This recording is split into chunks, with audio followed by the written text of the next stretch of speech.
මේකේ බරට යට යනවා. බර නැති දෙයක් දැම්මොත් උඩ එනවා. ඒකයි පැය 3-4 අතර කාලේ ජෙල් තත්ත්වෙදී අපි දාන්න කියන්නේ. මෙන්න මෙහෙම දාද්දී සාරි කටුව තිබ්බොත් උඩේ සාරි කටුවක්, කොණ්ඩ කටුවක් තිබ්බොත් කොණ්ඩ කටුවක්. මේ එකම මික්සින් එක තමයි. මේක මම බුක් මාක් එකට දැම්ම කියන්නකො. දැන් මම මේක දානවා බුක් මාක් එකට. හරිද? දැන් මේ අපි මික්ස් කරගත්ත රෙසින් එකයි හාර්ඩ්නර් එකයි. එතකොට අපි මේක බුක් මාක් එකට දානවා. එකට දාමු කියන පාඩම.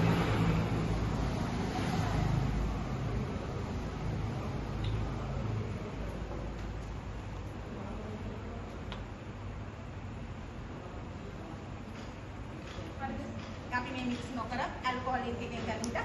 මෙයා මෙහෙමම සෙට් වුණාට පස්සේ පුතා මේක ලස්සන තව ඩිලීට් යනම් මනම් දාලා මම මේ දැන් ඔයාලට මික්ස් නොකර කරන්නේ කොහොමද කියන එක කියලා දෙන්න ඕනද?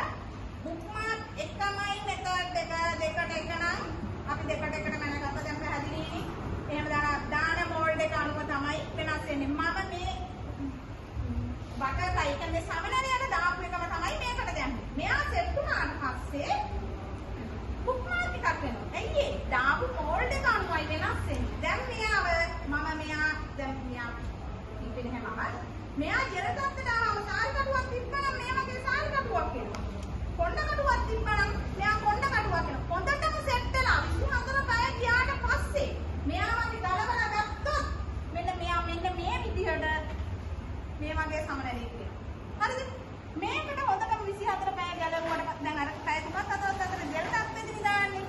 මෙයාට අපි බුක් එකක් දැම්මොත් ඉයරින් එකක් වෙනවා. එතකොට අපි මෙයාට කීඩක් එකක් දැම්මොත් කීඩක් එකක් වෙනවා. අපි බලමුකෝ මෙන්න මේ විදිහට.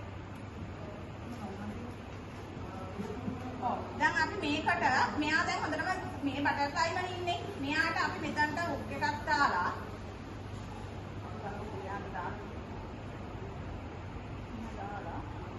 කී චේන් එකක් දැම්මොත් මෙයා කීඩක් එකක්. පැහැදිලිද? කාට හරි නොතේරෙන තැනක් තිබ්බොත් මගෙන් අහන්න. මේ